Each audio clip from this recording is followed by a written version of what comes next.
How the Rhinoceros Got His Skin. Once upon a time, on an island in the middle of the Red Sea, there lived a Parsee. And Parsee lived there with nothing but his hat on and his knife and a cooking stove. You must never touch it. And one day he took flour and water and sugar and things and made a cake, which was 2 feet across and 3 feet thick. That's magic! And he put it on the stove, and he baked it. And he baked it till it was all done brown and smelt wonderful. But just as he was going to eat it, he saw a rhinoceros coming up to him. The rhinoceros had a horn on his nose, 2 piggy eyes, and few manners. In those days the rhinoceros wore its skin quite tight, without any folds.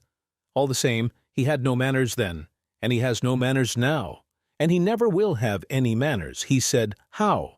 And Parsee left that cake and climbed to the top of a palm tree.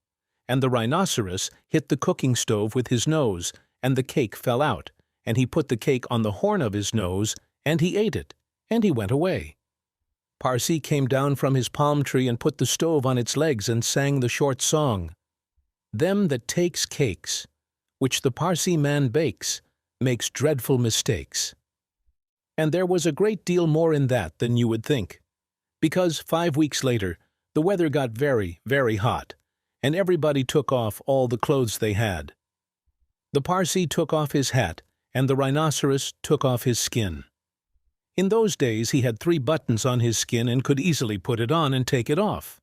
So he went to the beach, carrying it over his shoulders, and then he left it on the beach, and went straight into the water. And he never said anything about Parsee's cake, because he never had any manners, then and nowadays.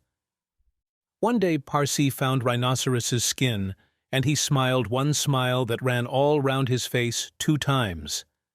Then he danced 3 times round the skin. Then he went home and put some cake crumbs in his hat, for the Parsee never ate anything but cake, and didn't clean his house too often. He took that skin, and he shook that skin, and he scrubbed that skin, and he rubbed that skin. Finally, it was full of old, dry, tickly cake crumbs. Then he climbed to the top of his palm tree and waited for the rhinoceros to come out of the water and put it on. And the rhinoceros did. He put it on and buttoned it up with the 3 buttons, and it tickled like cake crumbs in bed. Then he wanted to scratch, but that made it worse. And then he lay down on the sands and rolled and rolled and rolled, and every time he rolled the cake crumbs tickled him worse and worse and worse. Then he ran to the palm tree and rubbed and rubbed and rubbed himself against it. He rubbed so much and so hard that he rubbed his skin into a great fold over his shoulders and another fold underneath, where the buttons used to be, but he rubbed the buttons off, and he rubbed some more folds over his legs. And he got very angry, but it didn't make any difference to the cake crumbs. They were inside his skin, and they tickled.